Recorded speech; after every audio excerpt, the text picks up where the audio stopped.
Good afternoon, everybody. This is Tammy Stone with the Illinois Department of Commerce and Economic Opportunity. So glad to have you guys on the call today for a second part of this.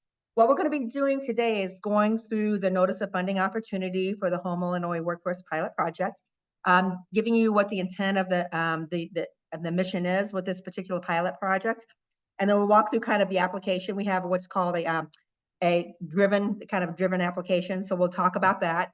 And then I'm really excited because we've got Angela from CJC, and she's going to walk through a project that's going on in the city right now. So it gives you a living, breathing project that's going on. And part of the design that we did was, kind of looking at that project and how that was being implemented. So she's going to give you an overview of what they're doing in the city of Chicago, and that's through the Chicago Job Council she's with. And then Josh is going to bring the whole show home with going through the budget and the expectations as far as the financial side. So with that said, if you have any chats, please put them in the chat. Shannon is monitoring that for us, and so that we can answer any questions through the chat. So just add them there, and then when we get to the end of my section, we'll go through questions, and then I'll turn it over. So once again, welcome everybody. I kind of already went through. Hold on, let me share my slide screen from the beginning. Walk through the agenda. So we're going to do the Home Illinois overview, the application requirements. And like I said, Angela Morris is with CJC that's going to do this bridging connections between workforce and housing systems, and then the GATA requirements. So first of all, this project is funded through the JTED Job Training and Economic Development opportunity that was written and recodified back in 20, I believe, the legislature. So they redid the legislation basically when COVID was hitting, and they targeted to like initiatives around COVID also. So we have money from that still that's available. It actually was ARPA money, but it's been reclassified, and now we're getting it funded through the General Revenue Fund. So that's where the money's coming from. And this is just identifying what the act is and the rules around that. And then we also followed 2 CFR Part 20 for the uniform requirements. And Josh will kind of hit on some of that when he talks. Okay, the big part of this program, and it is a pilot program, and really, really excited about this because this gives you guys an opportunity to be really creative and innovative and kind of think outside of the box of how systems work. So like I said, JTED was reauthorized in 2021, but with that funding, we're allocating $5 million to support the Home Illinois initiative.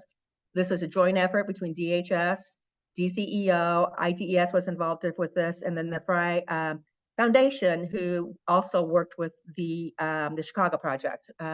So they were involved in giving us some insight as far as what was going on in Chicago. But we're looking at the award range between 1 to 2 million, and we're looking at funding 3 to 5 awards.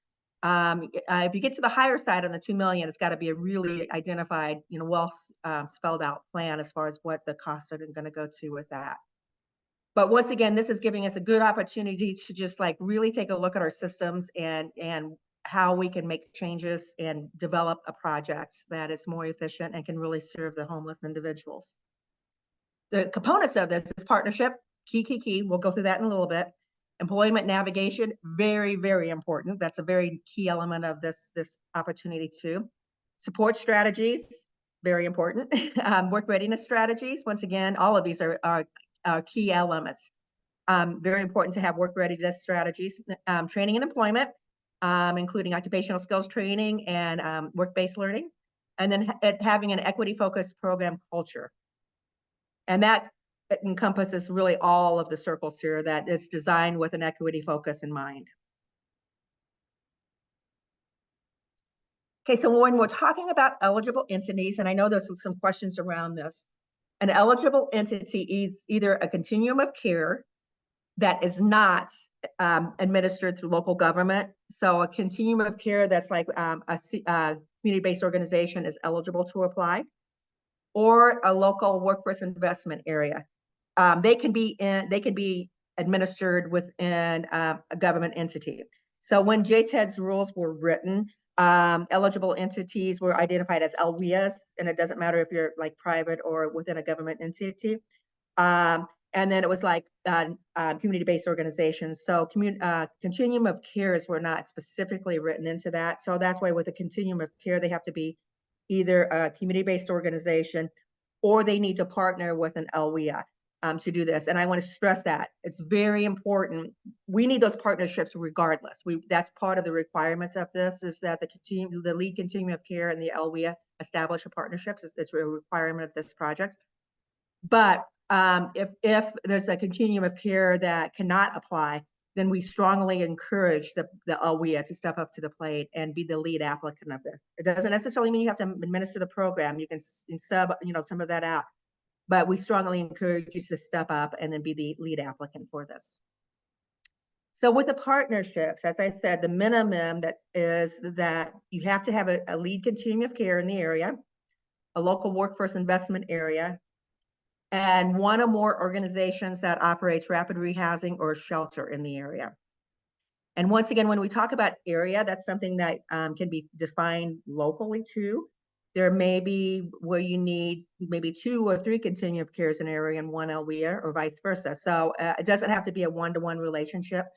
You can look at it regionally, or you can look at it locally, whatever makes sense for your area. And this is what's great about this project, is giving you the control to design something that makes sense for your region or your area. This eventually needs to be spelled out in a memorandum of understanding. What we realize that this is due, and I think it's May 3rd as the applications are due. So it's not, feasible to do that within that timeline. So a commitment letter is required. And part of what we're going to be doing, we have a planning period with this project. So a 6-month planning period. So part of that planning period is to really develop those partnerships to make them, really functional. And then you can develop the memorandum of understanding at that point in the planning period, where you really outline what the roles and responsibilities are, what a referral process looks like, what are your timelines, what's your reimbursement process. All of that can be, established during that planning period. But we need to have a commitment letter from the 3 organizations. So we need to have it from the continuum of care, the local workforce area, and whatever rapid rehouse or shelter that's going to be coming in with you on that program, or additional ones. So if you're bringing in more partners, then those commitment letters we'd like to see from that too. And then once again, partnerships should really be established with other organizations, and this includes community-based organizations, other support organizations, partnering with DHS, the SNAP E&T program, potentially partnering with TANF, partnering with your local churches, partnering with community action agencies that offers light heat and weatherization. So whatever locally has other resources that you can work with. We definitely want to see a partnership so we have a holistic approach to services. So the next component is employment navigation. What's great about this is we're not providing you an opportunity and not helping you with the funds that you need to support positions to help administer this. So it is required that you have an employment navigator, at least one, that is dedicated to this project. You're going to have to take a look at your area and the volume of your program, and you can identify, well, we really need 3 dedicated employment navigators, and they can be called anything. Employment navigators is kind of our term that we're using, but they could be somebody that's either on staff or somebody that you're hiring. It can come from any of your partners. It doesn't have to be in one specific partner. It could be somebody hired on by one of your specific partners, but we have to have at least one dedicated staff person to administer this. And if the need is, then you can have more than one. A lot of their role is going to be working with the customers and connecting this web of where things are and services are at.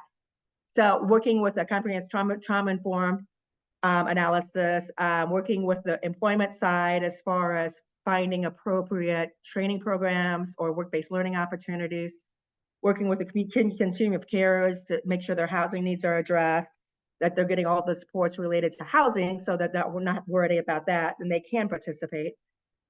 Working, with either continuum of care, or the lead organization or a partner organization on services, support services, so that they're meeting their specific needs so that they continue in with training.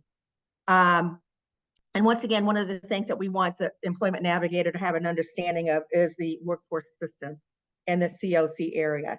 and what is available as far as resources. So that's a big part of their job, is knowing what this network looks like and who has what services.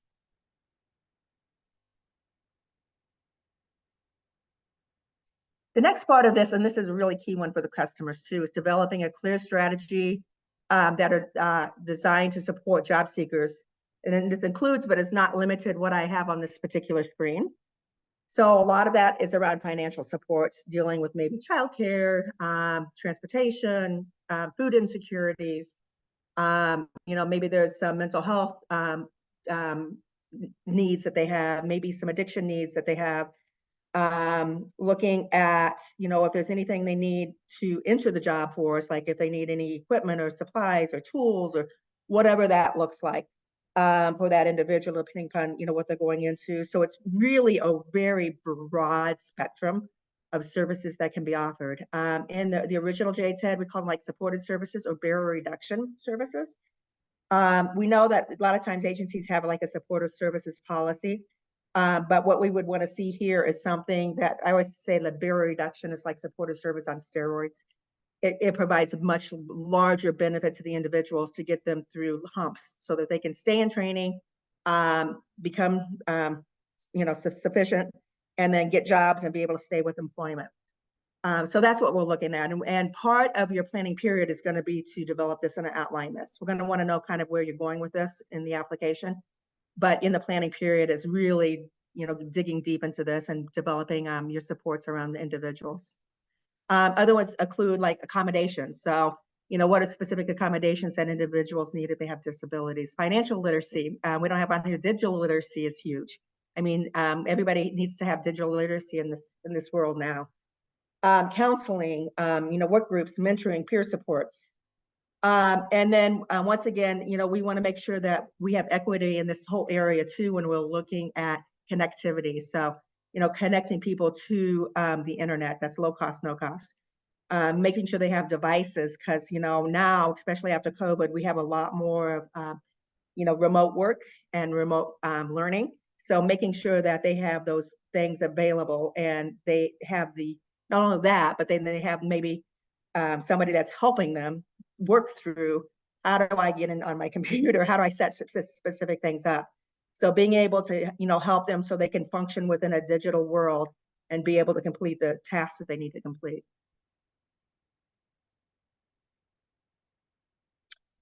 So the next one is work readiness strategy. And what we want to see around here is like kind of your soft skills, not really soft skills, but employer needed skills. So it's, work readiness. We have, it's called the Illinois Essentials Employability Skills Framework. And I have a link to it right here. And this is definitely a reference you can look at and take a look at, because this was designed by multiple state organizations as a framework for those essential employability skills. But, you need to, at a minimum, work with these individuals on seeking jobs and, conducting interviews, expectations of employers, how to work with other individuals, understanding, career exploration tools, all, this is just a very short list. There's so much that could be offered when you're looking at employability skills and work readiness. And so this is a very important part of this. And honestly, this is really key, even to the point, of before even getting them in training and everything, is, how do you prepare somebody to show up, to be engaged, to work well with others. So that whole aspect is huge. And that's something that, it's been, especially in the second round of JTED, we're emphasizing a lot more, is what does that look like? And what are the employability skills for the populations that we're serving? And then the next part of this is the training and education. So this is really key, especially on the LWEA side, because this is kind of your wheelhouse, and this is what you really, really do. You do work readiness for sure too, but this is training and education is kind of where you guys sit. So your occupational skills training, entrepreneurial, training for adults, they can be used to pre-apprenticeships if there's any apprenticeships, traditional jobs, and OJT. And some of these terms for the ones that are continuum of cares may be a little not real familiar with, which is fine. That's why you're partnering with the LWES because this is their area of expertise, and this is why we have those partners, we require those partnerships to be developed. So what we want to see is, the transition of these people into training and employment programs, because ultimately what we want is sustainability. And to support the strategy that we're working with the Home Illinois project is to stability. It's to be able to have a stable family style, which includes working, having an income, being able to pay for housing and all the other items that we require to live. So this is a big part of this, and this is really, like I said, in the LWIA's wheelhouse, and why that partnership is required. Okay, so the applications must also demonstrate equity-focused programs. And what we're talking about here is just regardless of where you're at or who you're dealing with, that they can have access. They can have access to the program for enrollment, completion, and retention. So it's calling it like culturally relevant information, that you're talking to them, in their specific language, or able to talk in their specific language, that you're making this accessible for all individuals, and that you're doing this across all aspects of it, from your outreach through the retention, that you're including an equity lens with this, and how programs develop digital skills that align with targeted industries, including digital literacy, competencies, use, and advanced strategies. That's really big, that we need to look at an equity focused lens around the digital side of it. Outline strategies for fostering and sharing identity in the program, and a welcome, inclusive environment. Focus on equity should be evident, like I said, in all aspects of the program and partnerships, and includes sufficient transition and retention. So it needs to be included from, like I said, from your outreach to your retention and your follow-up measures.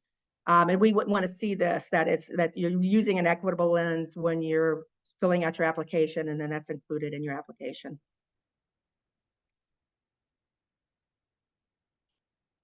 Okay, so within employment and training, our components, and like I talked about, we go from outreach and recruitment all the way through follow-up.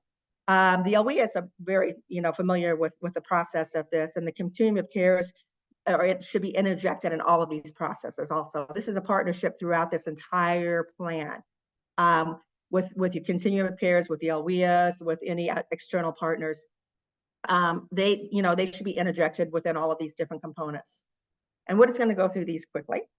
And this slide presentation will be available to you, so you can have this. But outreach and recruitment is specifically that. Your outreach and recruitment for these individuals would be working with individuals that come from rapid rehousing and shelters. And so the shelters and the rapid rehousing will be your recruitment efforts, because that's where the individuals are going to be coming from. And that's why those partnerships are strong with that. But with your outreach and recruitment, with the partnership with those organizations, what's that going to look like? What's that going to look like on that outreach and recruitment, and getting the individuals engaged and getting them into the programs?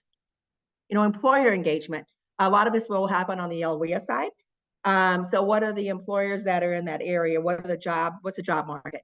What are the things that we can look at, that we can work with these individuals? Because the outcome ultimately is getting them a job and getting them a sustainable wage so that they can support themselves.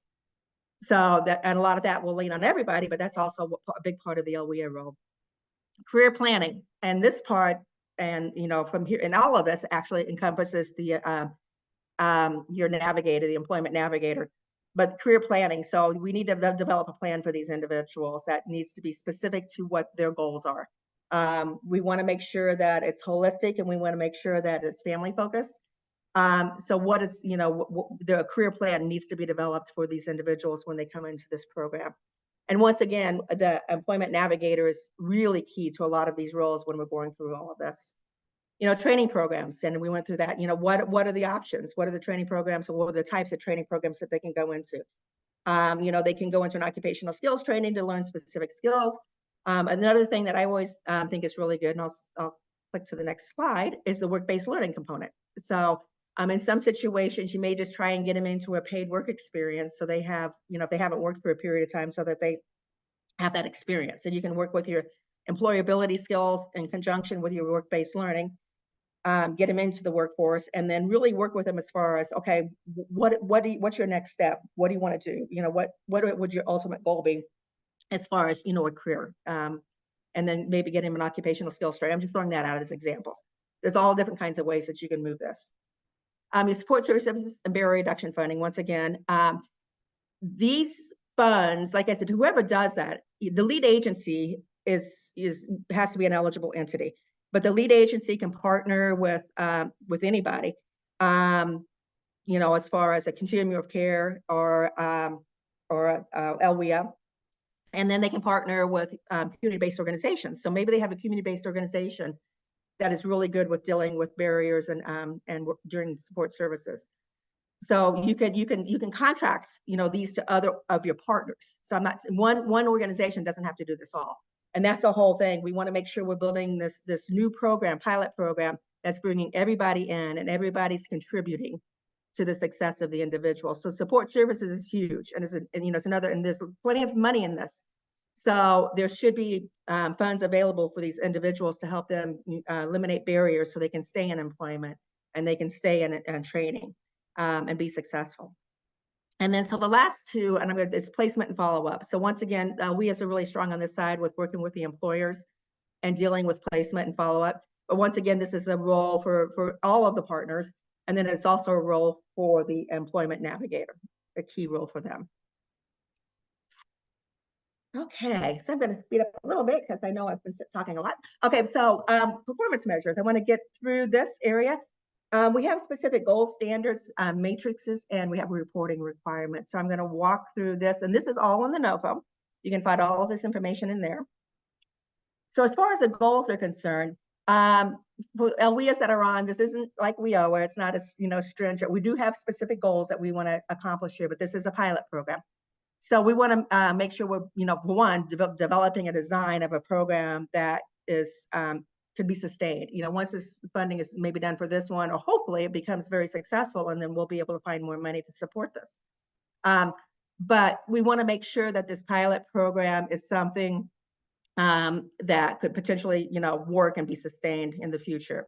So some of the things we're looking at as far as goals is the number of referrals that are being made to the Home Illinois pilot program, individuals enrolled in the pilot program, individuals referred to training or education, number of individuals completing the training program, obtaining credentials and placed in unsubsidized employment, and then wages and placement of unsubsidized employment.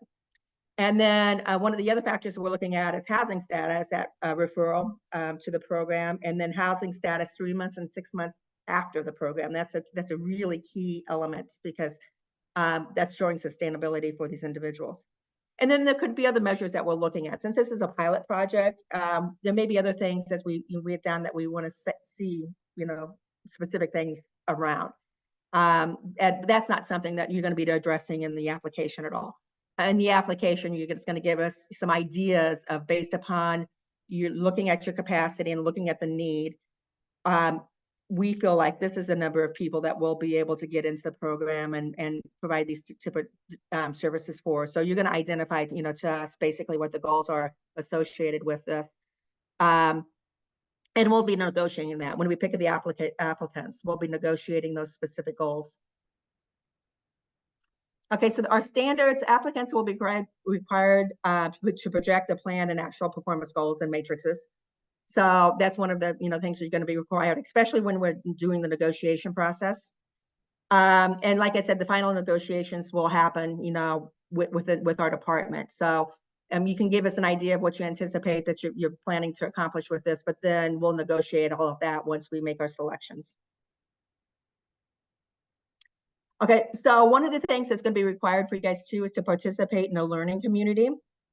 And with this learning community, there may be reporting of other, pilot outcomes as far as qualitative and quantitative information. But the learning community is key, and it's something that's built into this, is that the organizations are going to have to participate in that. And then reporting, and this is standard for all of our DCL grants. We do have quarterly reporting, end of year reporting, and we'll have one final report at the conclusion of the grant term. We won't spend a lot of time on this, but just want to let you know, and that's all outlined in the NOFO also. As far as timelines then, so there's going to be a 6-month planning period. And during this time, you can really develop out your partnerships and have a robust memorandums of understanding. Then during this time, you're going to develop your program design. And that's going to be from outreach through follow-up. So what is this program design going to look like? And then, of course, once that's done, and it's a maximum of 6 months. So if you're in your planning period and you're done like within 3 months and you have your plan and you provide us with the information related to that, you can start the implementation phase earlier, but it's a maximum of 6 months for your planning period. So the implementation period will consist of 16 or 18 months, if you use those 6 months for the planning period. And it's just literally to test out your processes that were developed during the planning period. So, the implementation is providing the services to the customers, making sure that, everything that you've outlined during the planning period is flowing and working. And the last thing is really course correction. So during planning period and implementation phase, if there's anything that you identify, well, that we didn't think that didn't work how we thought it was going to, that you can definitely course correct. And then at the very end, an analysis of the results. So, based upon this, what worked, what didn't work. Hopefully the end result is we are establishing some wonderful partnerships between organizations. And there'll be a change in the way we're doing business that has a really positive impact for our customers. Okay, so our applications, doesn't matter if you're applying for this or other programs, our applications all have the same buckets. So we have capacity, need, program, plan, and budget. Under capacity, and I'm not going to spend a lot of time on this. I will pop up the application so you can kind of see it. It is a guided application, but we have specific questions under each of these sections, and they're all weighted. So what we want you to do is thoroughly answer these questions in each of them. So capacity is literally, what is your agency's capacity? And it doesn't have to be just the lead agencies. So when we're talking about capacity, if you're a continuum of care, but you don't really operate any workforce programs, but you have that partner, you have the local LWIA that's your partner, then you can interject that into it. So you may say, we're a continuum of care that we're providing housing services. This is what we do. This is our capacity, and we're partnering with this LWIA, and then this is their capacity and what they're bringing to the plate. So this isn't just your capacity as the lead organizations, it's the capacity of everybody that's going to be involved in this specific opportunity. And so with the need, it's really identifying the need in your specific area. So what is the subpopulation? Well, the subpopulation we're serving is those experiencing homeless that live in rapid rehousing or shelters. So when you're putting this together, you're going to look at your geographic area and identify what the need is, how many people are there in those specific areas, how many are coming in and out of those areas, not just what who's there now, but the anticipated need for the next 2 years within this. And then your needs, of course, be employers and businesses and individuals around, in that area too, as far as what their specific needs are. But once again, this need is going to be, looking at your targeted population, which is your rapid rehousing and shelters, and starting from there, and then identifying from there what else we're going to be needing for this project. We'll get into the application here in a second. Okay, the quality of the program. So with this, we have different components, and it really just hones into what are the partnerships, what is the employment navigation look like, what's your supports look like, work readiness, and your training and education. And I'm going to pop into the application after I get through this section here real quick and show you all of that. And then we have the budget. And Josh is going to go through the budget to a little bit more details, but we have specific questions in the budget. And then we have our budget template that Josh will probably take or show you with that. But with the budget template, we have a narrative section in there. So what we want you to do when you're filling out the budget is make sure you're very detailed in your narrative, so we understand what each line item is paying for, and what the return on investment is with each of those line items. But we have an an overall cost efficiencies. How is this meeting the intent of the NOFO? And then we jump to the budget and say we look at your costs, and then we look at your narrative on the budget, and does this make sense? And is there any leveraging funds? Now, there may not necessarily always be leveraging funds with money or a match, and a match is not required for this project. But you can say in the leveraging area if there's nothing being brought to the table as far as actual dollars, but your leverage, like the continuum of cares are going to leverage LWIA's services and programs. Vice versa, the LWIAs are leveraging the continuum of cares, housing and all of their services that they provide. You may be leveraging, community action agencies, resources. You may be, leveraging SNAP, TANF, whatever that is. There are other leverages that are not necessarily financial leverages, but they're supports in this program. Okay. Okay, and so this is in your application, or this is in the NOFO, which is basically what you have to provide. We have a uniform grant application that is a fillable PDF. It needs to be signed and scanned and submitted with it. We have the budget, and that has a signature page on that too that needs to be signed, scanned, and submitted with it. We have the conflict of interest and mandatory disclosure. And then we have the Home Illinois Workforce Pilot NOFO application. I'm going to pop into that here real quick. And then any commitment letters, or if you have memorandums of understanding, you can definitely include those, but we definitely want to see commitment letters.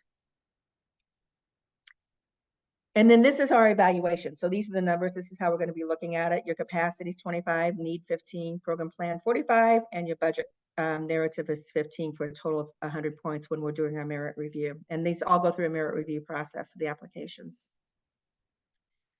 These are due May 3rd by 5 p.m.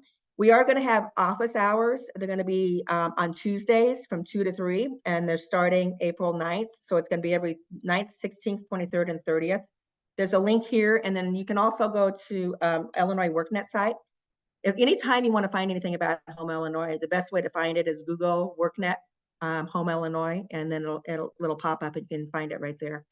But we're going to be having these office hours available to everybody. So if you have questions, during putting this together, you can definitely pop into the office hours. So I'm going to stop sharing just for a second, and I want to go into the application. And we'll just do a really quick walkthrough of the application.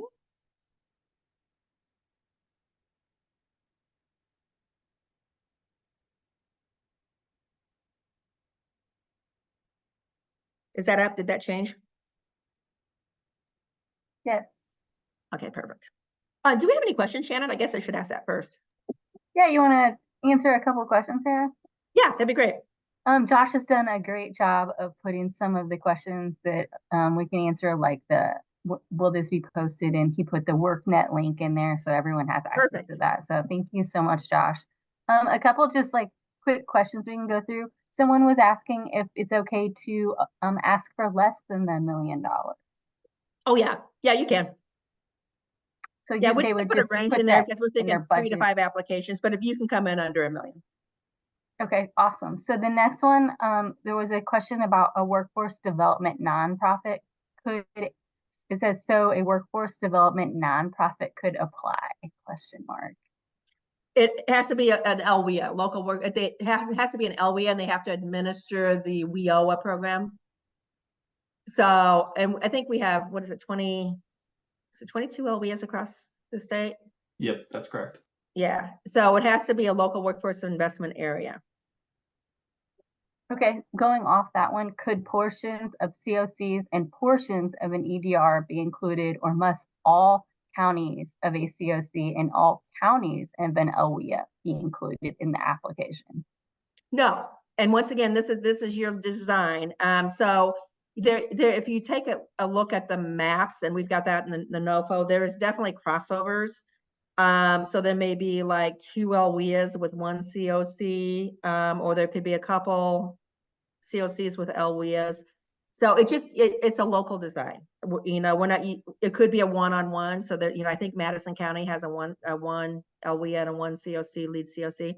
So that might be it. Or they might partner with. You could partner with St. Clair. I mean, so it's up to you guys how you want to develop this.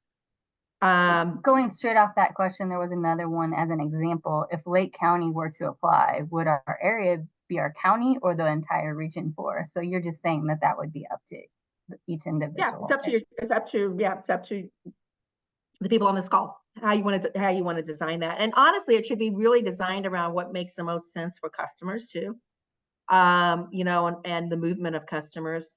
So, you know, you probably want to definitely take a look at your rapid rehousing and your shelters, and it, you know, it may make more sense to do a regional approach. I don't know. It may be more sense to do, you know, a 2 or 3 county wide approach. You know, maybe 2 LWIAs join with 1 continuum of care. It's totally up to the individuals on this call. And they don't have to be, another one just popped in about being within the same regions. And OWIA can partner with a COC. They don't necessarily have to be in that same region. Correct. As a COC. No. No, not necessarily. Yeah, no, because I know we have a couple LWIAs that are sitting out there that don't have a lead COC in their area. So, you know, they would have to definitely partner with whatever the most makes the most sense as far as a COC in their area. Okay, and then there's just one more that it was a question about explaining a little bit more about what the emergency costs for basic needs are. We have actually an addendum in the NOFO that kind of talks about barrier reduction. And this, we got that from Chicago Jobs Council when we started with JTED. But they could encompass a lot of things. I mean, maybe it's, you know, I'm not really attuned to rapid rehousing, but I understand that sometimes they're not there. They could be on the street and be in rapid rehousing. So it could be putting up in hotels, providing money for shelter. It could be, you know, transportation is a big one with that too. Childcare. It's very, very broad as far as what is needed for emergency. It could be food. You know, maybe they haven't eaten for a while, and so you could provide them, you know, money for food. I mean, so there's just it could be, I'm not gonna say unlimited. It needs to be reasonable and necessary, but there's a lot of things that it could provide funding for. And that's, once again, that's part of your planning phase, is kind of identifying. I would recommend, a lot of I know the LWIAs have policies around support services, and I know, but I think one of the things that would be maybe good to design in your planning phase is, this is what our barrier reduction is going to look like. And these, based upon working with a continuum of cares who really understand the needs of the individuals and the LWIAs together, and your shelters, and then any other community-based organizations, as a group, saying, this is what we see. These are the specific needs. And if we can address this, then this will really move the needle for our clients. Okay, on our end, I think that we are caught up on all the questions. These are great questions. So just keep them coming as you have them. Thank you, everyone. Thank you, Shannon. So I just want to walk through this application. So it is a guided application, and then you'll be, clicking on, the gray areas as far as inputting information. Once again, the organization, the lead organization, is the one that's, obviously eligible. So it's either going to be the continuum of care or the LWIA. One of the things, I don't know why we didn't put that on there, but the federal, this would be the LWIA for that one, because they administer the WIA program. We just asked for information related to, like, this is a program overview. So we utilize this a lot for our management team to be able to get a glance of what's going on. So, your service area, maybe your services area is 5 or 6 counties, maybe it's an EDR 1 or whatever. You got to identify what your service area is going to be, and the plan number you think you're going to serve, and then the amount requested, and then the partners. So who are the partners? It could be 5 partners, it could be 10 partners. Who are the people that you're bringing to this table? And then just a brief description. So a lot of times we say the description is like in the elevator speech. If you're in the elevator, say with your legislator, and he's like, "Whoa, what's this project that you're doing?" And that would, you'd be able to articulate that to them so that they would understand. And this is information we use to pass on to, like, management teams, so that we can articulate what it's about, without getting really into the weeds. Career services, what's your intention around career services? Training services, work-based learning, is that going to be, something you're looking about? Just an idea. And once again, all of this stuff is, you can build out during the planning process, but, what are you thinking about as far as career service? What's your plan around some of this? Initial plan. Once again, you're going to really build that out during the planning process. And then we go into capacity, and we talk about what's the lead applicant's history and structure. A lot of times we just want to know what their structure is like, dealing with specifically with, accounting too, because the lead organization will be responsible for reporting costs, requesting cash. They're the fiscal agent of the grant. reports and that type of thing.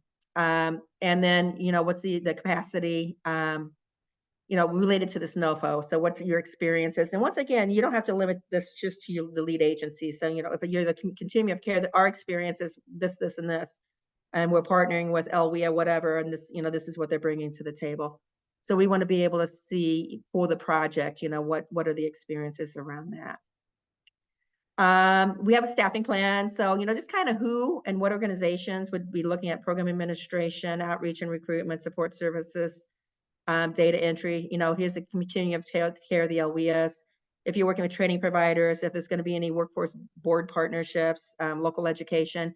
One of the things, and I think you could probably incorporate it up here if you wanted to put it in program administrator, but we didn't actually specify it in here, is like your employment navigator. So if you wanted to put this like under here, in some situations, it could be somebody that's on staff, and maybe they're not really called an employment navigator, but whatever that their particular term is. But make sure that you're including, whether it be somewhere up in here, the program administrator, that they're going to be, the fill that role of employment navigator. Otherwise, I would definitely put it under here, under the other. And you may indicate, and you probably may not have a name. If it's going to be somebody hired, you just let us know it's somebody that will be hired. And if you're going to have more than one, just let us know that, we anticipate that we're going to hire 3 employment navigators, and this is the roles that we anticipate. Grant history. So this is, once again, what is the history around the organization, the lead organization with grants. You can put history with your partner organization. I would keep it basically to the continuum of cares and the LWIAs. And you don't have to go too deep in this either, but just give us an idea of what are some things that you guys have administered. Once again, we talk about the equity lens and how that's going to be incorporated into your design of your program. You're going to identify the need, quantitative and qualitative, including the number of individuals in the shelters and the rapid rehousing. A lot of the need is probably going to really have to come from the continuum of cares. That will be content that or the rapid rehousing and the shelters will be able to provide related to that. Labor market information, which, this is a lot related to what the LWIAs do, as far as what that labor market looks like for these individuals and what you anticipate would be a good, good path for these individuals to go, so that they're going to have, some decent jobs when they get out. Targeted populations, barriers to employment, how our participants in the pilot result in improving financial stability. So, taking a look at what are the barriers and what can we do, ability to one of the things is we want to make sure that they have the ability to afford permanent housing in their communities. So what are the, looking at the barriers, what are you going to do to help, what do they need to help improve the financial stability, I guess is what I'm trying to really stay in that. And then we get into the program plan. Then here we're going to talk about, the lead agency and the continuum of care and the partnerships. So what does a partnership look like? How is that going to come together, those partnerships, including a rapid rehousing? We have roles and responsibilities and timelines on our question 2. And describe the partnership of other organizations. So in 3, we want to know who are the other players that are coming up, who are the other organizations that are going to be involved in this. Once again, describe the commitment to hire for your employment navigator and the functions related to this. This will be built out some more too during the planning phase, but you have to identify your commitment and what your commitment is, how many you think to, and what you anticipate that they're going to be doing in your specific project.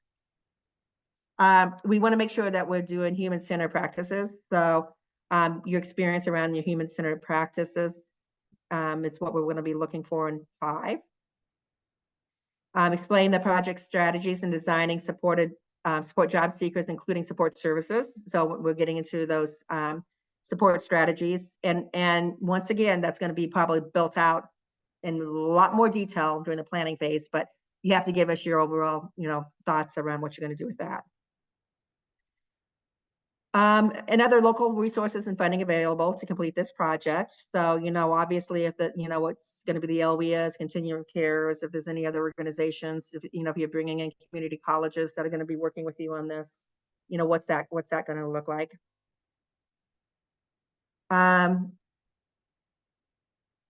So once again, this gets into your job search, your resume writing, your interview skills, your work readiness. What's that going to look like?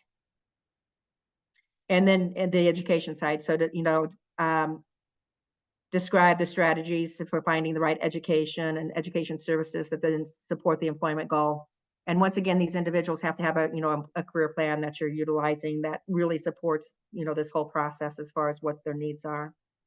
And then we have our timeline. So you just kind of give us a timeline of what your anticipation is around this particular project.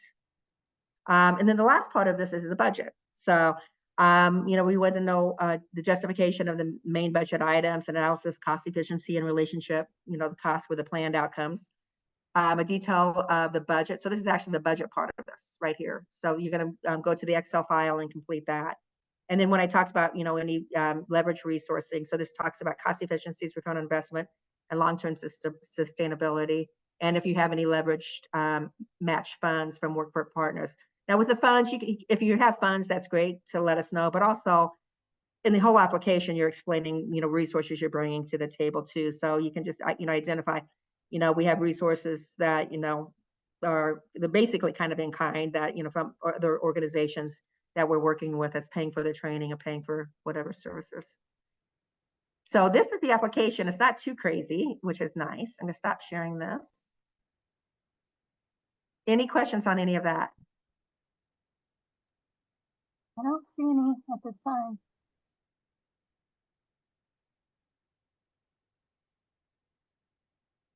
Okay.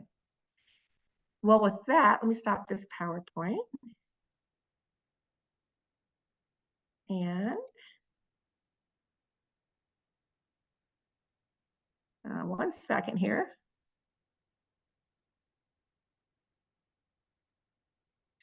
Okay, Angela, I am going to pull up your PowerPoint now, and I can just let me know when to advance it.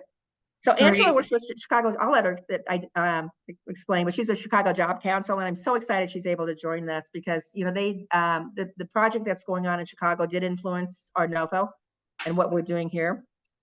So with that said, Angela, I'm going to turn it over to you, and you can introduce yourself, and then just let me know when to advance.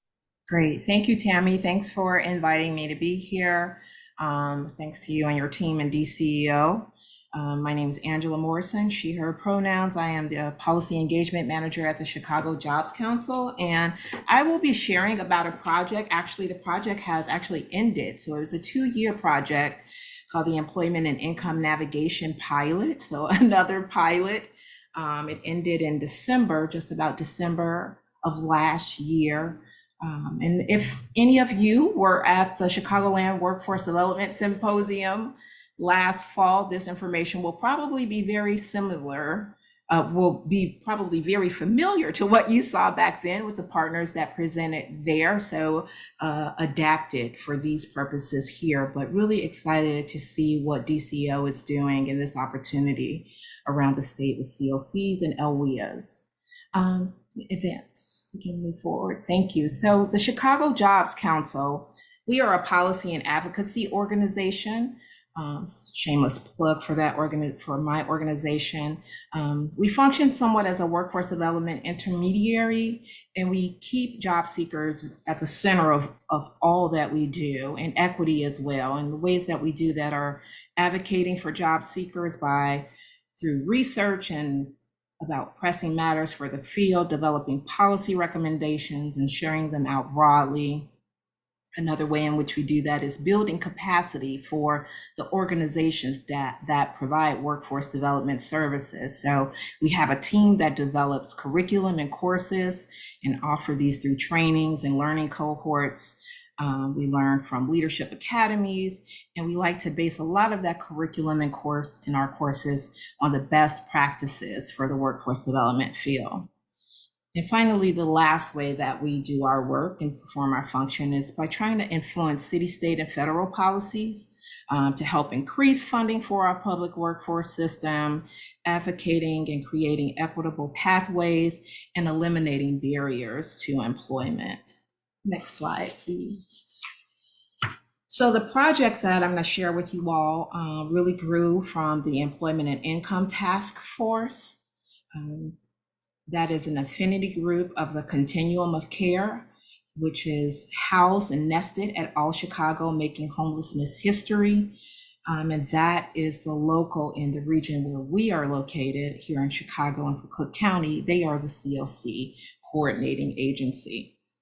A primary objective of the Employment and Income Task Force is to tackle housing and homelessness response and workforce system silos, to break those down and to better support job seekers who are experiencing homelessness, but also housing instability, to help them meet their self-identified goals, right? Next slide. So next couple of slides, let's do some myth busting. Job seekers, what we've learned about job seekers who are experiencing housing instability. So some of our system data here pointed that at entry of the homeless response system, 60% of the people that enter the homelessness system expressed an interest in seeking employment. So that, is one of the myths that may exist out there. Some that you may have heard is that people who are housing or homeless are not seeking employment. And then annually, less than 4% of the participants or clients that exit the Chicago homeless programs increase their income actually due to employment or with employment. And then the next point is really a point of interest for us here at the Chicago Jobs Council, and that we are always wanting to, learn more about data and the match between systems.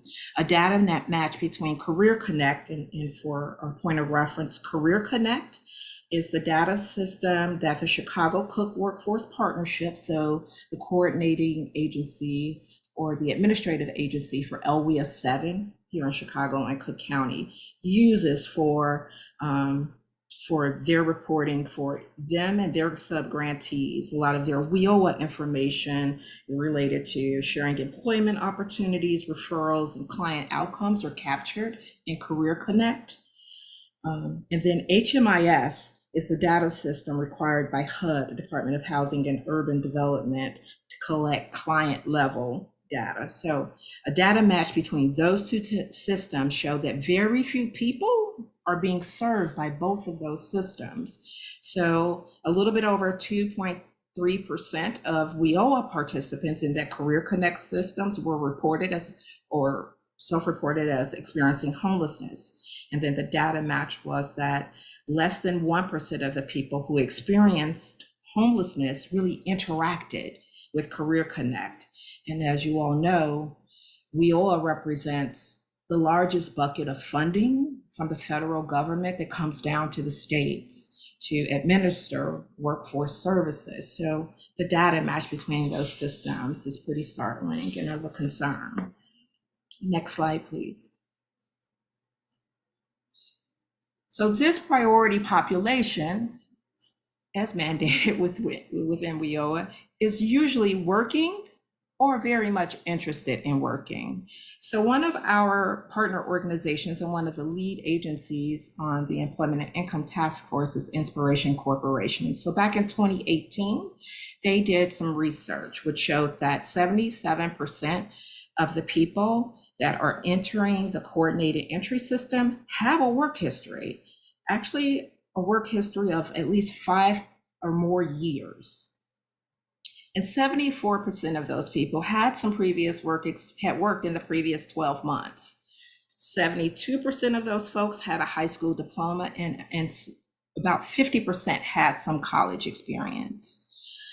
And this disconnect wasn't unique to just Chicago or Illinois in general. Other cities that were doing similar work or doing similar research included Houston, Baltimore, the Minneapolis, St. Paul area, and Seattle and Washington, D.C. Next slide. So the vision for the Employment Task Force was really to develop an intervention, and that was the employment navigation model. So borrowing from the Chicago Transit Authority, one of our partners described it as the Chicago Jobs Authority for this employment navigation. And you can see like this interconnectedness between these systems where people go into that coordinated entry.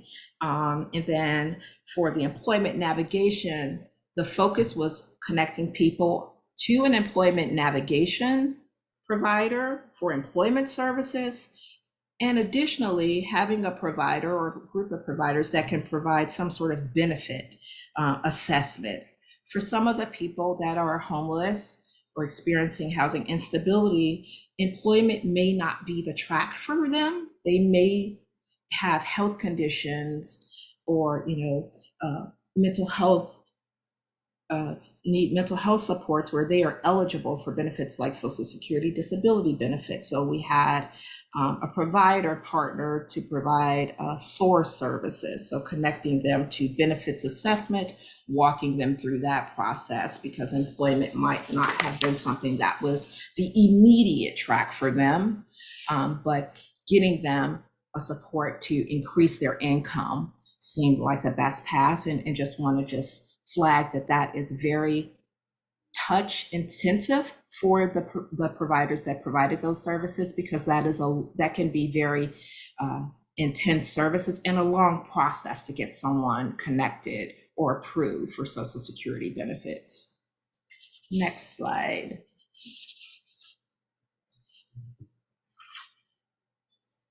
A little bit more about the employment navigation pilot. So you see the job seeker there. They are connected to that housing case manager. And then the housing case manager is the person who is connecting them to that employment navigation piece and or that SOAR, the benefits assessment piece. But for these purposes, let's focus on employment navigation.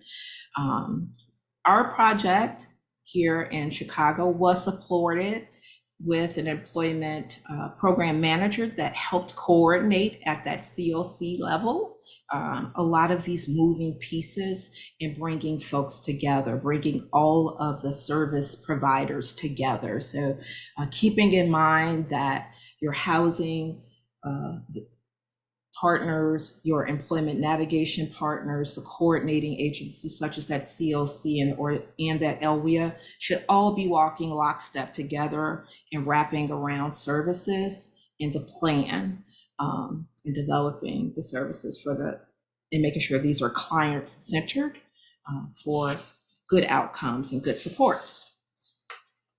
Next slide. The development of the model. I do want to flag that the development of the model for the employment and income navigation pilot, we leveraged the expedited housing initiative. So that's a rapid rehousing program, and it was created in response to the COVID-19 pandemic. So flagging that. And the expedited housing initiative really aim to build on innovative approaches to improve system-wide efforts to house more people, and to house them faster due to COVID-19. In the development of the model and its implementation, some of the functions are listed here on the screen. So the housing case manager, or the housing contact, what were some of the functions and some of the things that they were working on? So working on that housing placement, assessing the client for employment and or income supports, providing those referrals to the employment navigation partner or to that SOAR navigator, and SOAR stands for Social Security Disability Insurance Outreach, Access, and Recovery, because in the world of workforce, everything's an acronym, right? Employment navigation, so the entity functioning as that employment navigator partner, they assess the client participant for their needs, provided referrals if they needed adult education, transitional jobs, vocational training, and then that direct job placement and support to their employer or partner, and also tracking the additional navigation support. Tammy mentioned, the paid work experience, and one thing at the Jobs Council, what we really advocate for is best practices around employment and placement, and for people that are homeless or experiencing housing instability, Paid work experience is really a great way to get them connected if they've had challenges or like gaps in their employment history, if they're re-entering the workforce after having been out of the labor force for an extended time based on the fact that they were are homeless or housing unstable. And it's also a great way for the employer partner to get to see and observe that person's skills and their work-based competencies for a longer period. Oftentimes when people have, and I'm probably preaching to the choir here, oftentimes when people have more challenging barriers to employment or complex life issues, they need to be addressing those issues, but also gaining and earning an income, right? So having a paid work experience opportunity can really help support them as they are transitioning both into housing, but also back into the labor force, back into the workforce. So keeping that in mind. And ensuring that when someone is entering one of those paid work experience, that the employer partner is thinking of them in terms of their skills, their strengths and their abilities, their competencies, versus this is someone who is housing unstable or in a housing program. So avoiding the labeling that can sometimes happen when we are talking to employers about clients and some of the challenges. Next slide, please. And related to that, being more human-centered and asset-based in developing our services and our program design. So developing individualized service plans with the participant or the client with their input. What are their goals and their objectives for themselves? One of the things that our employment navigator partners shared with us that they, were really intent on allowing the client express and show their interest in the types of training programs that they wanted to go into, or the industry and or the jobs. And they supported them by sharing relevant labor market information and the career pathway opportunities that are associated with that. And on the front end, one of the key things that they shared was that they wanted to address those barriers that can impact employment, not only the ability to get employment, but to maintain and retain, creating an environment where someone who is addressing not only their life challenges, but supporting them as they persist through those as well. And then using the career pathways model, which is, very key in making sure people don't end up in dead-end jobs. Next slide. So what was the overall impact of the pilot program? So before the expedited housing initiative, 60% of the folks that were assessed for housing reported wanting help finding a job. So the EHI served about a little bit less than 2,000 households. The employment navigators received over 300 referrals, and you can see some of those outcomes there, and some of the ways in which the employment navigators use funding and barrier reduction funds to support clients as well, and the additional wraparound services that they found that were necessary. So outside referrals to social service agencies and other adult education programs. Next slide. So what were some of our learnings? The importance of communication and coordination. So this pilot, sometimes a pilot can be messy. So there were learnings that we had that come out of that the communication and coordination between those systems partners is key. Again, walking lockstep between the housing services and programs, and also with the employment navigation pieces, and making sure you have those opportunities to bring in a multidisciplinary approach to client planning and services.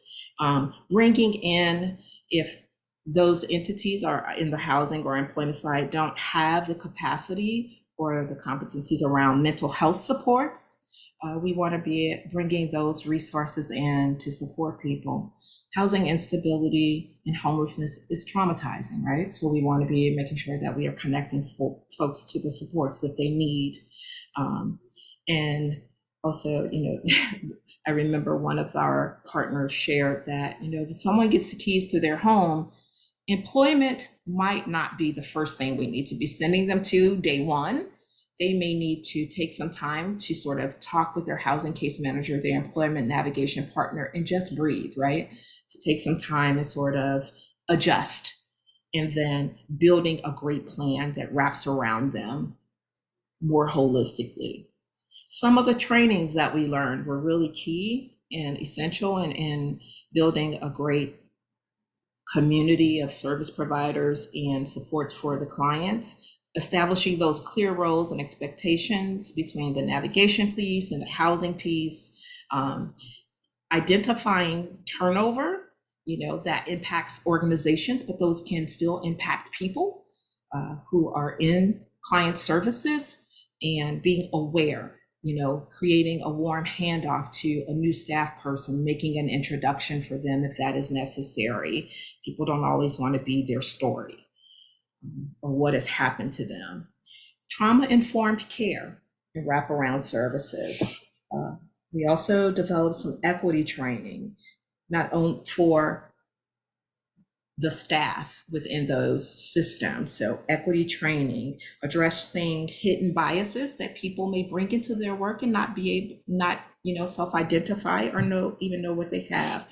And also benefits cliffs. So the expedited housing initiative was a short-term housing intervention, about 2 years. So making sure that we're trying to ensure that people are being aware of what their earnings are or where they are with benefits, and that they don't then, if that housing intervention has an end date, that they don't go back into homelessness, right? So making sure that the providers in the community are thinking about benefits cliffs and when someone might be reaching a benefits cliff, and tapering it off or preparing them for that. And a shared data system, there was a data system that the partners here use, I won't call it out, but to provide proactive ways to engage participants, such as sending them text messages and emails and things of that nature. One thing that was learned also was that in that communications piece, that phone numbers and email addresses can sometimes become outdated very quickly with working with people who are housing unstable. That coordinating that communication across the housing and the employment navigators is very important, because you don't want to lose contact with the client. So making sure that information is shared and updated frequently. Next slide. Another thing I want to highlight is that this partner pointed out that the coordinating entity was essential in supporting and solving systemic problems. So that program manager within the CLC was really a vital piece of helping to coordinate all the moving parts. So making sure that there is someone like a wizard in the background, making sure that things are moving forward and that partners are communicating, and providing a holistic approach for both the navigation piece and the housing case management support when needs come up, such as a mental health crisis or substance abuse issues. So being aware of what services, wraparound services, you can incorporate or be thinking about. And building trust and developing partnerships. So building trust with each other, but also with the client participant. If there is a need for a bilingual navigator, if English is not a person's first language, right? Being aware that, we may have customers or clients that speak other languages, may have different literacy needs, or have different work authorizations. Being aware of that. developing a life skills, so decision-making skills to help plan for the future and take advantage of opportunities, encouraging clients to be self-reliant and independent, and continued engagement. So being aware of ways that you can build in or weave in continued engagement. What time might work for us if we are an organization that works 9 to 5, if someone needs a different or non-traditional hours to meet with a housing case manager or their employment navigation person or point of contact. I'm gonna pause there because that's a lot of information. Next slide. Questions, and my contact information is at the end. I will drop information about an upcoming event that we are having very much related to this, but some of the partners that participated in this pilot program are also participating in that event in April. So that might be a good opportunity to pose questions to them, but I can definitely drop the registration for that event in the chat. Tammy, let me know. Angela, is it okay if we post that on our workNet site too? Oh, definitely. That would be awesome. Perfect, thank you. Any questions for Angela? There were a couple of questions in the chat. The first one was, when was the research performed by the Inspiration Corporation? It was in 2018. That was, so it's a little dated for the information about the employment map, the employment, yeah. The next one is, anything known about client outcomes from the pilot, number of clients who attain jobs or otherwise increase income, etc. So we, one of the co-chairs to the Employment and Income Task Force just reached out to the partners to get that information. I know that we have received something. I haven't had the chance to dive into it. And I believe your question relates to like how many people, maintain their housing intervention or maybe secured employment. I don't have it in front of me, but I can definitely go back and see if that information was included in what was shared, and if then we can share that with you all here. Would that be okay? Absolutely. That's all the questions so far in the chat. So thank you so much. Definitely, my pleasure. Thank you. Really appreciate you providing an example of, something that what you guys went through, and getting this established. And, once again, sharing that information because it can be like a catalyst for other organizations to really start thinking about how they want to design their programs. So with that, I am going to transfer it over to Josh, and he's going to go through the, like the GATA requirements and budget. So Josh, thank you so much. No problem. Thank you, Tammy. All right, let me share my screen real quick here. Can you guys hear me loud and clear? Yeah, we can hear you. Perfect. Okay. All right, so we're going to go over just some of the submission requirements that the Grant Accountability and Transparency Act require us to take from you all. So the first here, the standard application and grant award document. So the notice of funding opportunity, obviously you all have seen that. If you click this first link here, it actually goes to all of the notice of fundings for the state of Illinois. But if you go to the second link here, it takes you to all of the NOFOs that are posted right now for the Department of Commerce. And so can you see my webpage now, Tammy, to transfer over? It did. Okay, perfect. All right, so once you click that link, it'll take you to all of the opportunities that are available through DCEO. And you'll scroll down to the Job Training and Economic Development Home Illinois Workforce Pilot. And then this is where it gives you more information related to the notice of funding. And at the bottom here, you'll see some of the required documents. So you'll see the uniform grant application, you'll see the uniform budget template, and then the disclosure forms. So those are all forms that you would need to download and submit with your application. And that's what it talks about here. So the uniform application for state grant assistance. So obviously, if you're one of our formula grantees, then that form will be familiar to you, as it's the same form that's used all around. You'll see a uniform budget template. I'll go over that at the end, but it is similar to the most of the templates that we post here at Dekio. The notice of state award, so that's something that's required through GOMBI, and so essentially that just is a official document that awards you the amount of funding. And then the disclosures, which are the mandatory disclosure and the conflict of interest disclosure, which are on that Dekio page that I showed. All right, so the grant life cycle. So obviously today's presentation is going to focus on the pre-award requirements, since that's the phase that we are in currently with the Home Illinois NOFO. But the Grant Accountability and Transparency Act, it's 30 ICLCS 708, and it's Illinois state law that increases accountability and transparency in the use of grant funds. It reduced the administrative burden for agencies and grantees, and then it adopted the federal grant guidance 2 CFR Part 200, which we also refer to as the uniform requirements.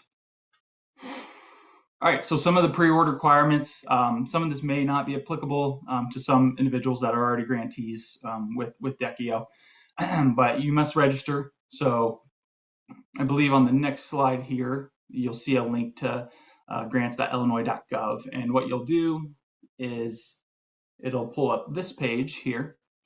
And if you're already a grantee with the state, then you can just sign in regularly. If you are a new grantee, then you create an account. And once you create that account, you'll receive email notification that you need to become pre-qualified, and we'll go through those as well. So it's required that you're registered as a grantee, you're pre-qualified. You'll complete the internal control questionnaire, which is one of the 2 risk assessments that we have grantees do. And you'll do that through that portal. And the other one that you'll complete is the programmatic risk assessment. Typically, I believe that will be sent out to potential grantees or grantees that are being given an award. So you may complete that as well. And then the mandatory disclosures, like we talked about. All right, so this like I said, this page is where you'll log in and create a account with Illinois.gov, or if you already have one, then you'll just sign in. But this is, if you once you go through here, it'll ask you to pre-qualify and register, and then complete the ICQ. If you don't already have an election for your indirect cost rate, you'll receive a link for that as well once you register. So like I said, all grantees must be registered with the state of Illinois using Illinois.gov authentication portal, and a personal or business email address is required to establish that account. And then completing the registration process triggers the pre-qualification verifications. And those are, so it'll ask that you have a valid DUNS or unique entity identifier number. So it'll ask that. It'll make sure that you're current, that you have a current SAM.gov account, that you're in good standing with the Secretary of State, and you're not on any of these exemption lists. And the pre-qualification process is dynamic, and there are verifications that are completed nightly. So if you have current grants that you fall behind on reports or something along those lines, then it does trigger you to become not GATA pre-qualified, and doesn't allow us to send out payments or anything like that.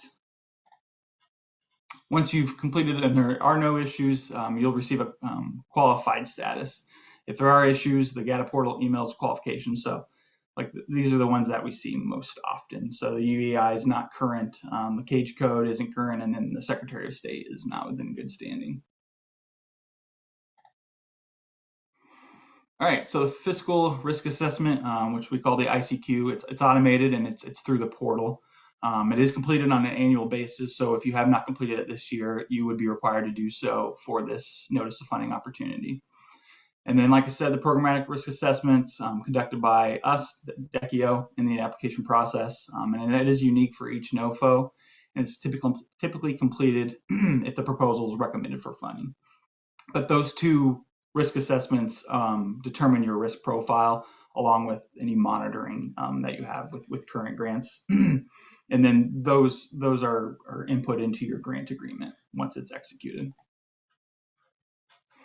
All right, all grantees must select an indirect cost rate option in the centralized indirect cost rate system. An indirect cost rate is a device used to determine the appropriate amount of indirect costs for each program should bear. And you have a few options available to you. So the options are, if you have a current federal negotiated indirect cost rate agreement that the effective date is within this notice of funding, then you are able to apply that to this grant.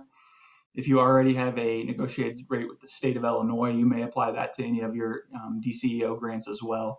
Or if you're interested in negotiating, then you can start that process through the illinois.gov portal as well. And then at that point, we would be your cognizant agency, and you would go into negotiations for that rate. And we also, a lot of grantees elect to use the 10% federal de minimis rate of modified total direct costs.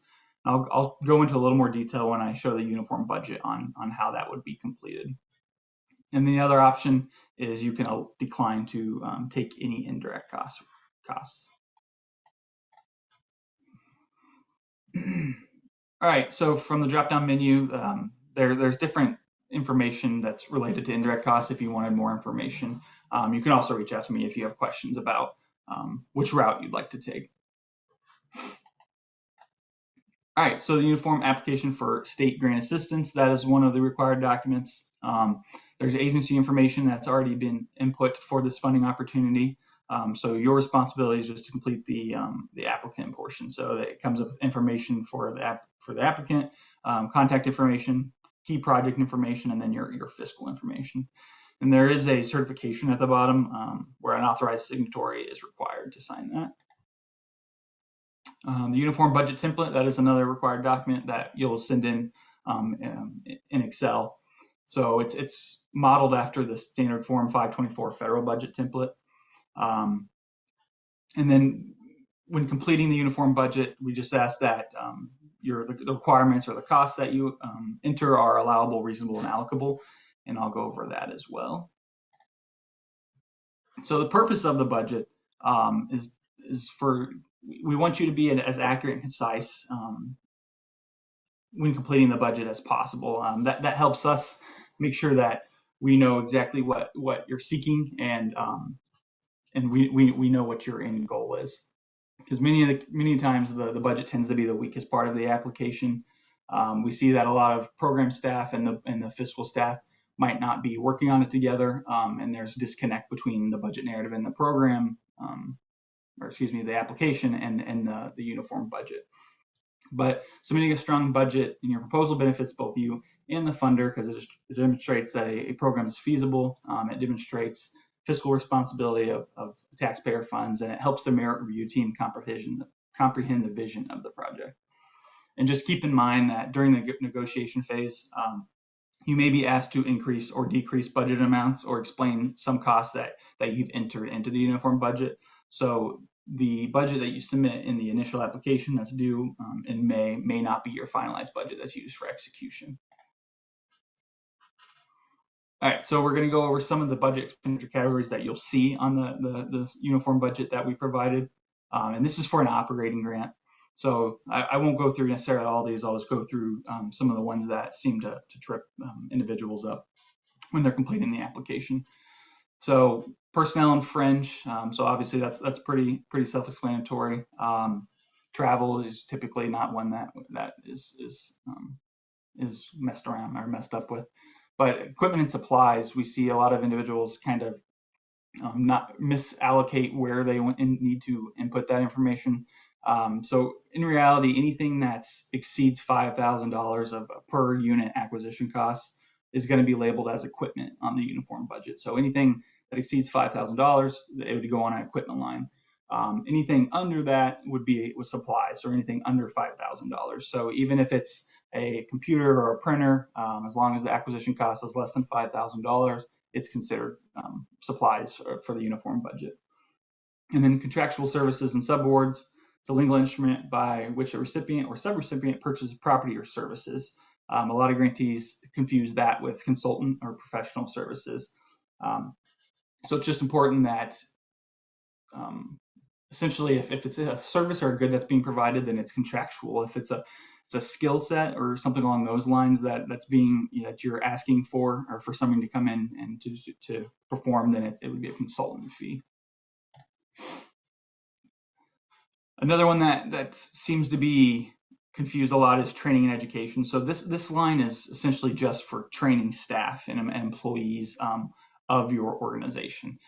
There are direct training and work-based training lines where you report information for any enrolled applicants or anything like that. But that's typically your direct training and work-based training is where all of your training costs are going to go. So any costs that are incurred for jobs or training that leads to jobs, or any on-job training, work experience, incumbent worker training would be classified as work-based training. And then other program, so any costs related to providing services to participants. We do scrutinize the other category just because a lot of times individuals put costs in there that could have been classified elsewhere in the budget. So we do check that. And then indirect costs, so any costs associated with carrying out the project or award that cannot be specifically assigned. All right, so like I said, when you're entering costs into your budget, you have to make sure that it follows the three different categories that are in 2 CFR 200 that we use. So you have to make sure that a cost is allowable. So it needs to be necessary and reasonable for the performance of the federal award and be allocable under the federal cost principles. So it needs to conform to any limitations or exclusions set forth in these principles, and it needs to be adequately documented. And next here we have reasonable costs. So I won't read through all of this, but essentially it just has to be a cost that any prudent person would pay for an item or a service. And then it needs to be allocable. So cost is allocable to a particular federal award or other cost objective if the goods or services involved are chargeable or assignable to that federal award. So there's two types of costs that you guys will have. Most of them will be direct costs, which are costs that can be identified specifically with a particular final cost objective, aka this grant opportunity. And then there's indirect costs, which are costs that are incurred for common or joint purchases benefiting more than one cost objective. So it can't be assigned to just this grant. All right, so the uniform budget template outline, like I said, we'll go over this, so I won't go into detail, but it's kind of broken into three sections. There's section A, which is grant funds, which will be your proposal of the funds that you require to complete the objective. Then there's section B, which are your match or in-kind funds. It is not required that you complete this section of the budget for this notice of funding opportunity. However, if you would like to show us those funds, then you can input that information. Excuse me. And then section C is the budget worksheet and narrative. That's kind of where all the budget lines are broken out and where you'll enter information into the uniform budget template. All right, so uniform, the section A includes funding that's provided by the state awarding agency. The standard budget line item definitions are consistent with the uniform administrative guidance, and any line items that are not applicable to the grant program are grayed out.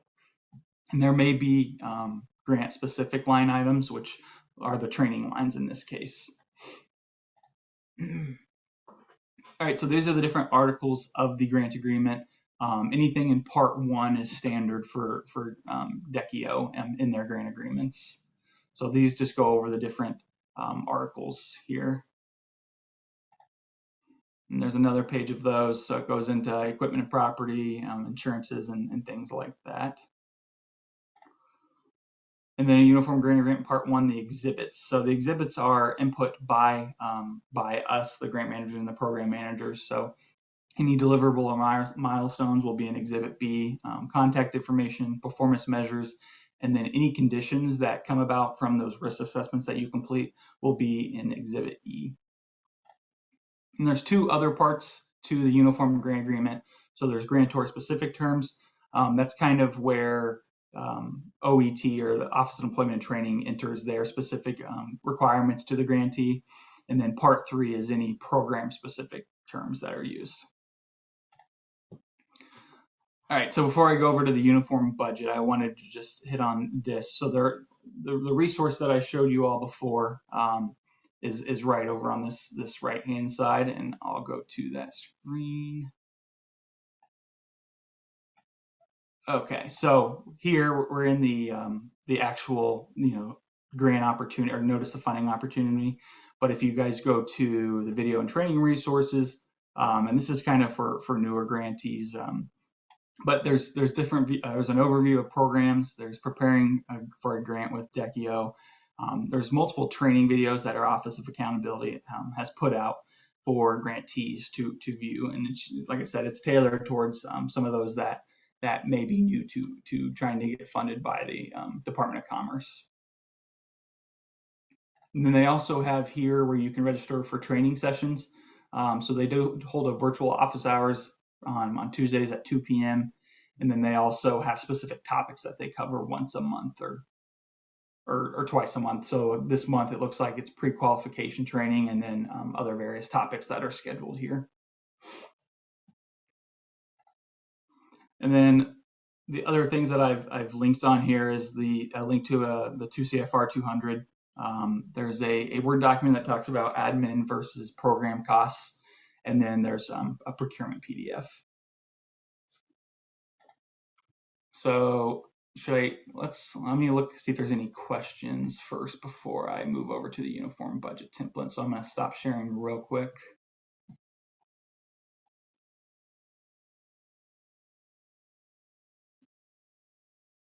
Okay, so I guess there are no questions. There was one question about, do you want the UEI or the DUNS for the GATA form? Okay, so it should be UEI.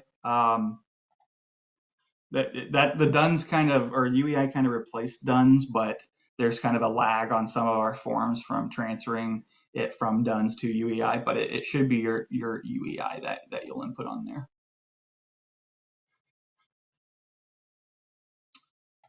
All right, so let me start sharing again.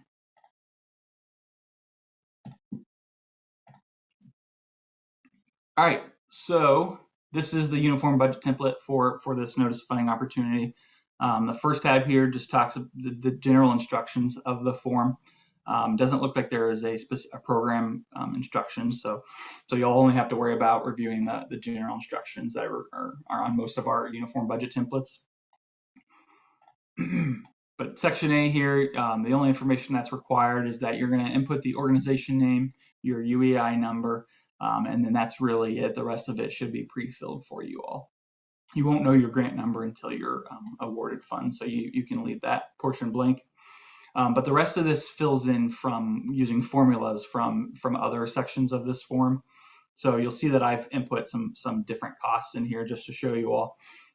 But they feed from, so for example, this personnel expenditures is feeding from the personnel tab. So you'll see that I've input someone here, the personnel costs, and it feeds over to section A. So once you've input all of your different budget items, you'll come back to this amount or to this screen, and you'll check that the total cost of state grant funds is listed here. Then we have the indirect worksheet. So we'll go over this at the end. Typically, what I tell grantees is to complete their different budget categories first, and then you can work on completing your indirect cost information, because you won't have that information until you know your direct cost base. On here, you'll also enter your ICI or your indirect cost rate information. So these here are actually the options that I had mentioned to you earlier. So if you're selecting option 1, then you're saying that you have a federal negotiated cost rate, and you'll enter that information down here. So the period that covers, the agency that awarded you that federal rate, and what the rate is, and then the distribution base. And then we have 2A and 2B. Like I said, 2A is if you currently have a negotiated rate with the state of Illinois, and you'll also input that information down here. And then 2B is if you'd like to go into negotiation for a state rate. 3 is the MTDC 10% of total modified direct costs, and we'll go over that. 4 is for restricted programs. You shouldn't have to worry about that unless you have a restricted rate. And then 5 is no reimbursement for indirect costs. All right, section B here, this is where you would input any match funds. It looks similar to section A, but you'll just enter, these also feed from those tabs, the budget tabs that I'll go over soon. But if you go to the personnel tab, for example, you'll see a state total. So this is for anyone that you're requesting state funds for, but there's a non-state total where you can enter information as well, and it'll feed into the different categories that you're funding with other funds other than the ones you're requesting with this notice funding. All right, so like I said, you'll go through each one of these tabs. It does give you a brief description from 2 CFR 200 of the different budget categories or definitions. So in this example, I input Sally is a case manager. She's her salary is $45,000 per year. She'll be working on the project roughly 75% of the time, and the length of it is for 1 year. The one thing grantees tend to get tripped up on is these different categories that are entered in the uniform budget. So for example, on travel, it asks for a cost rate, your basis, quantity, number of trips. So what I kind of tell grantees is, if you have an idea of the amount that you want to budget for travel, then just get there by whatever means possible. So if you wanted $700, then feel free to play with these numbers a little bit to get you closer to the number that you want to get to. Really, it's not necessarily important that that you follow that exactly, because it's obviously you might not know the travel that's going to occur over the next 2 years. So as long as you have the amount budgeted that you'd like, then we can work with that. The one thing that I'll add, that each one of these tabs has a personnel narrative or a fringe narrative. So it is expected that if you have funding information input on here, then you'll complete the narrative section. So you'll just explain why the case manager is necessary or crucial for the success of the grant opportunity. Same thing with fringe. So if you're charging fringe to the grant, then we need to know how you came up with your rate. So what does that 16.75% include? Whether that be insurances or FICA or whatever that may be. Same thing with travel or any lines. Like I said, you won't know exactly where you'll be traveling, but just explain the type of traveling that you'll do and why it's necessary for the grant opportunity. So essentially, you'll go through each one of these and you'll enter your costs. So I put item A for equipment, and like I said, it has to be over $5,000 per acquisition cost, which is for this example $5,250. For supplies, anything under $5,000, so and it's per cost. So a printer I have here for that you'll be purchasing one with an acquisition cost of $2,000. Contractual and consultant. So contractual services. So subawards, I input a subaward with a ABC company of $25,000. I did not include any consultant services. I did include rent under the occupancy budget definition for $12,000. And then some of these you may not use. We don't see research and development used very often, but obviously if you have costs associated with that, then feel free to include it in the budget. And you'll see there's quite a few tabs down here because it goes through each budget category individually. So you'll see you can enter telecommunication, training and education for staff or professional development, direct administration costs. So if you do have direct administration costs, it does have to meet the requirements up here. But the biggest requirement is that if you are inputting a director or of some sort, some position that's admin based, that you're not also recovering that in indirect costs. Miscellaneous other costs. So like I said, this category and the other program costs category, we kind of scrutinize heavily just to make sure they can't be categorized elsewhere. And then you have your direct training and work-based training lines. So you'll see here is a definition for each of the categories, but we have input descriptions here. So there's occupational skills, skills upgrade, entrepreneurial training, job readiness, adult education and literacy, and then supportive services. And then on the work-based training, it goes through apprenticeship, work experience, transitional jobs, OJT, customized training, and incumbent worker training. And then the final one here is your barrier reduction. So you'll just input, what description of what those funds will be used for, the amount that you'd like to receive, and then just enter a narrative to explain how those funds are necessary.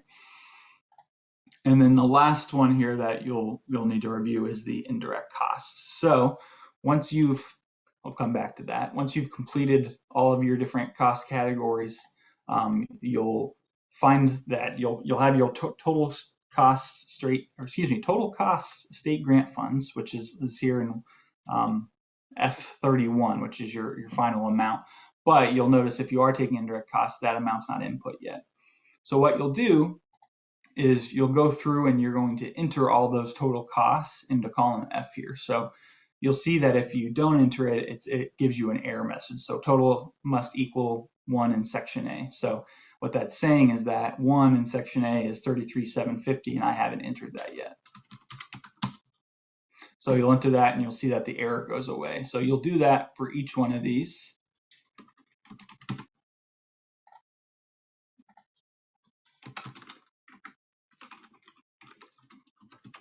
Just give me 1 second here. Oops. What else do we have? So we have occupancy and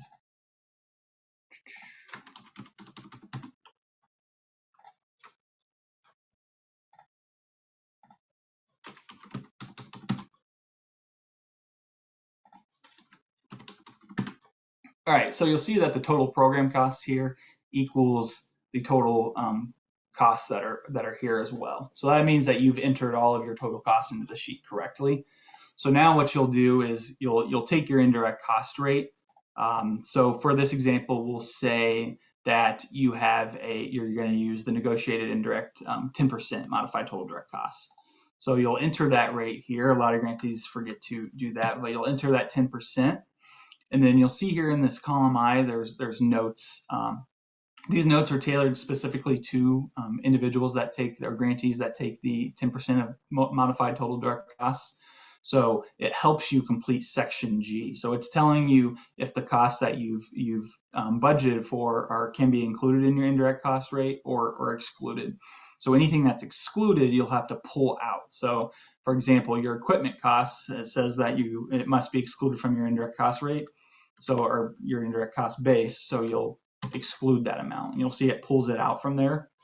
That way it's not being applied to your 10% rate. So you'll go through there and you'll enter any other ones that you see. So I think the last one here is barrier reduction. All right, so with that, after you've gone through here and you've excluded all the costs that are required to be excluded, you'll come up with your total direct cost base, which in this example is $176,600. So you'll take that and you'll go back to your indirect cost tab and you'll enter that as your base. And then your rate is the 10%. And it's going to calculate your indirect costs that are allowable under this grant. So you'll see that that has increased your overall budget amount, and you'll enter your rate here as well as your base. And then so this would be what it would look like when you're complete. So another example, we'll go ahead and pull these out. So some grantees will bring a federal negotiated cost rate. So we'll just assume that that federal rate is 17.6. However, usually when they bring in a federal rate, it's only applicable to your personnel and your fringe benefits. So what you do is you go through here and you would exclude all costs except for the personnel and fringe.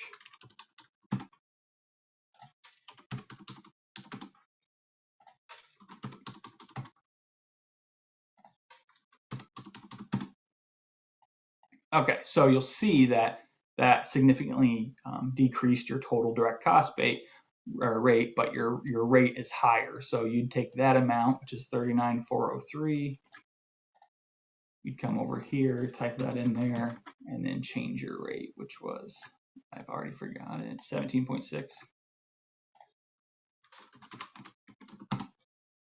So your indirect cost rate, or your amount of indirect costs that are applicable would be 6,935. And you'll see that section A, it has changed, but I have not changed the rate and base over here. So you'll see that once I type that in there, those errors will go away. I think it's that, yeah.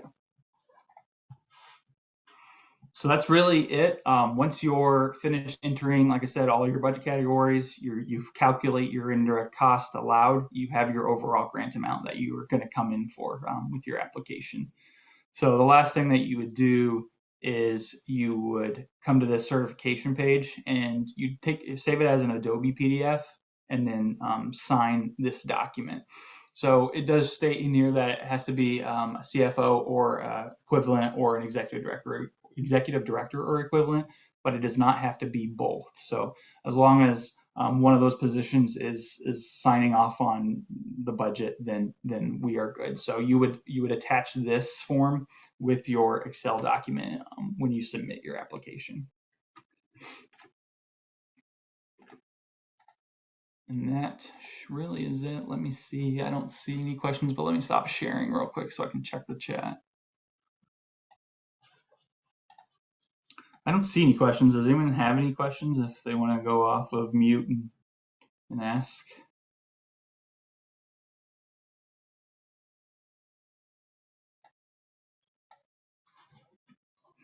All right. Well, if you do have questions as you're completing the uniform budget template, feel free to reach out.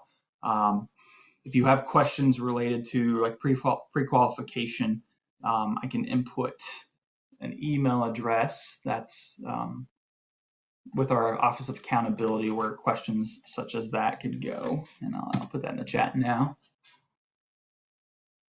But if there are no questions, that's all I have. Thank you, Josh. Really appreciate it. We will be, like I said, having office hours. And so if you have any questions, hopefully Josh can participate in some of those too, if you have any budget questions. And I am also posting right now the site to Illinois workNet. Let me share that with you real quick so you can see what that looks like. And I did post that. And like I said, and if you just Google workNet home Illinois, it'll pop up in the Google search also. But this is just our overview, program design, our FAQ information. There is some, like occasionally some issues depending about what browser you're using, downloading things. So there's a notice on that. But we have all of our funding information right here. And any other resources here, we went through all of the different priorities as far as partnerships, employment. That's all mentioned there. And then we have the submission information here. And then our information sessions are down here. So what we're holding today, a recording will be posted here along with a PowerPoint presentation. If anybody wants to, if you didn't get a chance to go to the meet and greet, we do have the recording here also and presentation slides for that if you want to take a look at that. And then I will also post Angela's session that's coming up regarding the Chicago initiative. We'll post that in here too. So our office hours are, like I said, Tuesday, April 9th, 16th, 23rd, and 30th from 2 to 3. And then there's a link here to join. It's just an open invitation. You don't have to register anything. You just hop on, at 2 o'clock. And we'll answer any questions that you've got related to that. So are there any other questions? Really excited about this, strongly recommend. I want to just mention the LWIAs are really know the budgets and how we operate. So definitely work with your partners. If a COC is coming in as the lead organization, reach out to your local LWIA because they are very in tune to what our budgets process is and all of that, and the GATA process. But strongly recommend developing those partnerships. It's locally controlled. You decide what makes the most sense as far as the partnerships and how that's going to come in. Any questions? If not, we will let you go. That's what we have for our presentation today. We'll hopefully be seeing you guys on the office hours.